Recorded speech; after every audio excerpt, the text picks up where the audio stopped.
Hi everyone, welcome back to the channel. Today we're diving into Zimbabwe's midterm budget and economic review presented by the Finance Minister, Professor Mthuli Ncube. We'll be looking at the key highlights, examining the state of the economy and critically analyzing the measures taken by the government. So let's get started.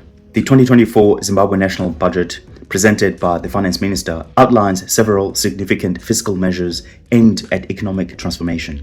Despite the measures that the minister has enacted, his budget review has faced criticism for various reasons. And some of those reasons are outlined in the Newsday article right here. So check it out, go have a read of it if you'd like. So it turns out that opposition lawmakers and economic analysts have voiced concerns about the review's lack of concrete fiscal policy measures and failure to address Zimbabwe's significant public debt. So the following are the key points of contention, which include, number one, the promotion of the Zimbabwean gold currency, the ZiG.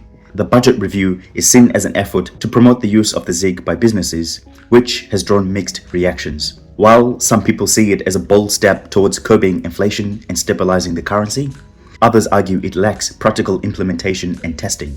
It's only had a very short run and hasn't been truly tested over a long period of time. The other point of contention is on debt management.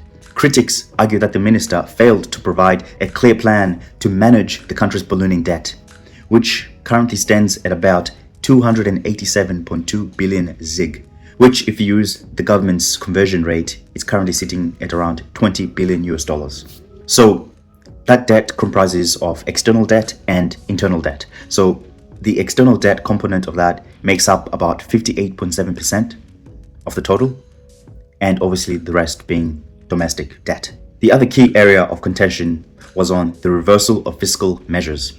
So there were complaints about the reversal of key fiscal measures from the December 2023 financial bill. So the complaints are centered around the fact that the reversal of these fiscal measures hinders the effective fiscal management policies that are currently in place and also hinders transparency. The other area of contention has to do with the economic growth and exchange rate controls. The midterm review has been criticized for the government's control over the exchange rate, which some argue stifles trade and exacerbates poverty amongst the citizens. The projected economic growth has also been in question due to these controls and lack of robust economic policies. So I wanted to share with you guys a document that was publicized on the government's website. It's called veritaszim.net. So this is where you can find a lot of documentation that's been publicized by the ministries of Zimbabwe, including, other legislation and whatnot. So the document I'm going to share with you guys is just a PowerPoint presentation that Mthuli Ncube would have presented at the parliamentary hearing when he gave a speech talking about the midterm review for Zimbabwe. I wanted to focus on two slideshows that he presented. So the slideshow I'm showing here is the 14th slideshow. The title for it is Converted Budget to ZiG. This is obviously a slideshow showing the different ministries and their allocated budgets for 2024.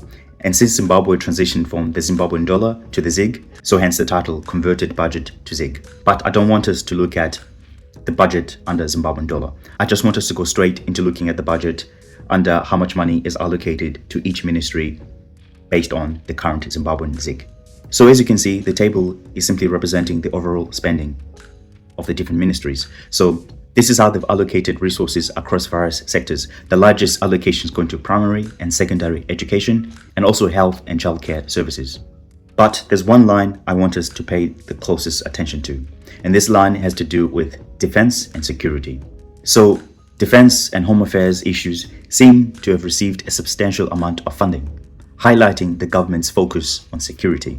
But if we're being very critical, it doesn't make any sense to me because Zimbabwe is not at war with anyone, and the people of Zimbabwe are very peaceful people. So I find it hard to understand why it is that the defense budget seems to be so high. Meanwhile, other more critical areas seem to have received far less funding. For example, if we look at mines and mining development, that only received about 200.3 million ZiG, of which mining is one of the biggest industries in the country. So they've received such a small amount of funding. It doesn't make any sense. And then if we look just below the mines and mining development, we see a line that says environment, climate and wildlife. That too has also received a very small portion of the resources that the country currently has. So they're only receiving about $204.4 million worth of ZiG. As the people of Zimbabwe know, currently Zimbabwe has been hit hard by a drought. So a drought that's been induced by El Nino.